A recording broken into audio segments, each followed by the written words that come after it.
যখন বাংলাদেশে আসার সিদ্ধান্ত নিয়েছে ভয় দেখানোর জন্য হাদিকে বাংলাদেশের একটি সুস্থ নির্বাচন না হওয়ার জন্য এভাবে তারা ষড়যন্ত্র হামলা দিয়ে আগামী নির্বাচন বন্ধ করা যাবে না।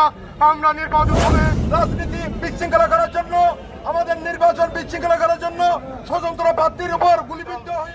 সারা বাংলাদেশের জাতি আজকে কঠিন সংকট অতিক্রম করতে যাচ্ছে। কেন কঠিন সময় অতিক্রম করছে? আজকে দেশকে অস্থিতিশীল করার জন্য একটি গোষ্ঠী উঠে পড়ে লেগেছে। তারা সর্বপ্রথমে বিয়ার চেয়েছে, নির্বাচন বানচালের কথা বক্তব্য দিয়েছে, নির্বাচন হতে দেওয়া হবে না সমাবেশে তারা বক্তৃতা দিয়েছে। তারা দিয়েছে, সবাই ছিলেন। আজকে সেই দল মাঠে নেমে তারেক জিয়া যখন বাংলাদেশে আসার সিদ্ধান্ত নিয়েছে ভয় দেখানোর জন্য হাদিকে এটা নির্বাচন বানচাল করার আলামত নয়, শুধু এই জাতিকে সংকটে ফেলার জন্য এই দল রয়ের সাথে আঘাত করে কঠিন অবস্থায় নিয়ে যেতে চায়।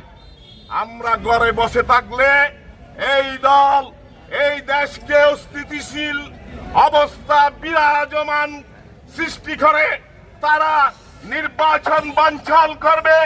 এই কারণে নির্বাচনে তারা 10টির উপর সিট পাবে না, আসন পাবে না। নির্বাচন সুষ্ঠু হলে, আবার নির্বাচন হলে কারা যাবে? তারেক জিয়া প্রধানমন্ত্রী হবে। তাই আমরা সতর্কতার সাথে এগিয়ে যেতে হবে। যেই দল আমাদের ভূগোলে দেখে সংগঠনকে সংগঠিত করেছে, সেই দল সবচেয়ে বেশি আমাদের বিরুদ্ধে আজকে ষড়যন্ত্র করছে, নির্বাচন না হওয়ার ষড়যন্ত্র করছে। আমরা ইনশাআল্লাহ এই দেশের জাতীয়তাবাদী শক্তি যদি ঐক্যবদ্ধ থাকে, এই ভোট বাহিনী বাংলাদেশে স্থান হবে না। ষড়যন্ত্র কিছু করতে পারবে না। আমাদের মহাসচিব এবং ভারপ্রাপ্ত চেয়ারম্যান আমাদেরকে ঐক্যবদ্ধ থেকে এই ষড়যন্ত্রকারীদেরকে প্রতিহত করার আহ্বান জানিয়েছে। এই আহ্বানে আমরা আগামী নির্বাচন সহ সমস্ত ষড়যন্ত্র রাজপথে থেকে এই ভোট বাহিনীকে প্রতিহত করার আহ্বান জানিয়ে আমার বক্তব্য হাদি ভাইকে ষড়যন্ত্রকারীরা ওনাকে গুরুতর আহত করেছে। সকল সাথী বন্ধুগণ, আজকে এখানে প্রমাণ হয় যারা বাংলাদেশে নির্বাচন চায় না, সেই গুপ্ত পার্টি, সেই ষড়যন্ত্রকারীরা আপনারা সকলে অবগত আছেন। যারা বাংলাদেশের জাতীয় নির্বাচন না করার জন্য যে ষড়যন্ত্র করছে, আজকে তা থেকে প্রমাণ হচ্ছে তারা আজকে বাংলাদেশে নৈরাজ্য সৃষ্টি করার জন্য, বাংলাদেশের একটি সুস্থ নির্বাচন না হওয়ার জন্য এভাবে তারা ষড়যন্ত্র করছে। তাদের পরাজয় জেনে নির্বাচন বানচাল করার জন্য বিভিন্ন জায়গায় গুপ্ত হামলা চালাচ্ছে।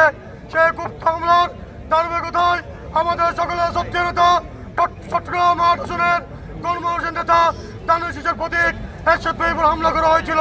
তার ধারাবাহিকতায় গতকাল সেই ইনকিলাব মঞ্চের হাদি ভাইয়ের উপর হামলা করা হয়েছে। তার প্রতিবাদ আজকে বিক্ষোভ মিছিল। এই বিক্ষোভ মিছিল থেকে আমরা সেই সমস্ত কুচিৎকার বলতে চাই, কোনো হামলা দিয়ে আগামী নির্বাচন বন্ধ করা যাবে না। আমরা নির্বাচন হবে, ইনশাআল্লাহ দানুশ শীষ বিজয়ী হবে, বিএনপি ক্ষমতায় আসবে। আপনারা জানেন অতীতে আমরা বিএনপি বলখালি রাজনীতিতে অনেক দ্বিধা বিভক্তি ছিল। আজকে মিছিল করে আমরা সকল দ্বিধা বিভক্তর অবসান ঘটিয়ে আমরা যেমন আমাদের সিনিয়র নেতৃত্বকে সাথে সামনে রেখে মিছিল করে যাচ্ছি। আমরা প্রত্যেক আমাদের নেতাকর্মীকে বলবো সকল ভেদাভেদ ভুলে গিয়ে সকল ভুল পুরো বাংলাদেশে যে কোনো একটি দল রাজনীতি বিশৃঙ্খলা করার জন্য, আমাদের নির্বাচন বিশৃঙ্খলা করার জন্য স্বতন্ত্র প্রার্থীর উপর গুলিবিদ্ধ হয়েছে, সেই জন্য আজকে প্রতিবাদ সভা। কিছুদিন আগে আমাদের পদপ্রার্থী আলহাজ আসাদুল্লাহ সাহেবকেও গুলিবিদ্ধ করা হয়েছে। সেই হিসেবে আমরা মনে করি এই বাংলাদেশের নির্বাচন বানচাল করার জন্য যে কোনো একটি দল ষড়যন্ত্র করতেছে। সেই হিসাবে আমরা সচেতন থাকতে হবে।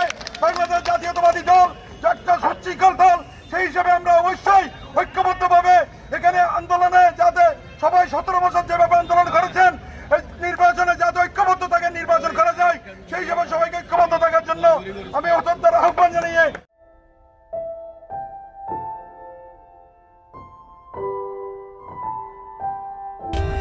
For more updates, subscribe to our channel, click the show links and enjoy watching the videos.